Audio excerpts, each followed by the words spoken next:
Saudara terkasih, selamat pagi, berkah dalam. Sudah kita memberi senyum hari ini, Senin 5 Oktober 2020.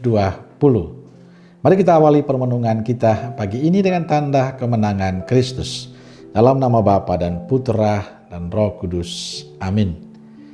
Saudaraku, bacaan Injil diambil dari Injil Lukas bab 10 ayat 25 sampai 37. Salam sukacita, semoga saudaraku semua dalam keadaan sehat dan jangan lupa untuk selalu bahagia. Saudaraku terkasih, pertanyaan penting yang kita temukan dalam bacaan Injil hari ini adalah, siapakah sesamaku manusia? Pertanyaan seorang ahli Taurat ini dilatar belakangi oleh pemahaman mereka tentang sesama manusia yang hanya terbatas pada orang-orang Yahudi saja. Hanya golongan mereka. Bagi kalangan Yahudi, sesama manusia, ya sesama orang Yahudi. Di luar Yahudi dianggap bukan sesamanya. Maka kalau merenungkan kisah Injil hari ini, bagi saya sangat jelas. Menurut Lukas, sesama manusia tidak hanya terbatas pada suku tertentu, wilayah tertentu. Sesama manusia tidak dibatasi oleh ikatan apapun. Bahkan musuh atau yang memusuhimu harus dikasihi seperti mengasihi diri sendiri. Dengan demikian, kita diharapkan untuk memiliki semangat mengasihi sesama seperti mengasihi diri kita sendiri. Sikap seperti ini ditunjukkan oleh orang Samaria dalam Injil hari ini. Saat dia melihat ada orang yang mengalami kecelakaan dan kesulitan, ia tergerak hati untuk membantunya.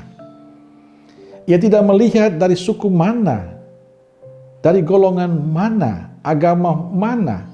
Bagi orang Samaria, setiap orang yang mengalami kesulitan, hukumnya wajib untuk dibantu. Karena mereka adalah sesamanya. Sikap ini berbeda dengan sikap imam dan orang Lewi.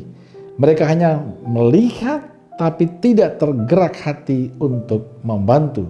Padahal mereka adalah orang-orang terpandang, seorang imam, Levi.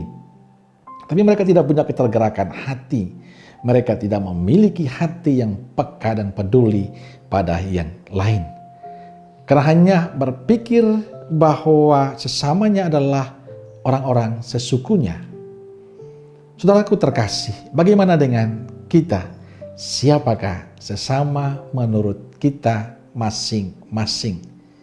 Jujur, kita masih hidup dalam sikap mengkotak-kotakan sesama. Dari suku ini, dari ras ini, dari pulau ini, agama ini. Dan macam-macam hal yang membuat kita mengkotak-kotakan suku-suku tertentu. Inilah persoalan kita. Kalau mau jujur, kita sebenarnya tidak jauh berbeda dengan orang-orang Farisi dan para ahli Taurat. Maka sikap orang Samaria dalam Injil hari ini hendaknya menggugah hati kita untuk lebih terbuka pada orang-orang di sekitar kita. Sesama tidak lagi terkungkung hanya pada keluarga, suku, agama, dan daerah, tapi siapapun dia adalah sesama kita. Dan kita punya tugas untuk memiliki ketergerakan hati untuk selalu mengulurkan tangan kasih dan cinta kepada semua orang. Saya berharap semoga semangat orang Samaria juga menjadi semangat kita hari ini dan seterusnya. Amin. Salam keluarga kudus Nazaret. Dan semoga kita semua hari ini diberkati oleh Allah yang Maha Kuasa, Bapa, Putra, dan Roh Kudus. Amin. Berkah dalam.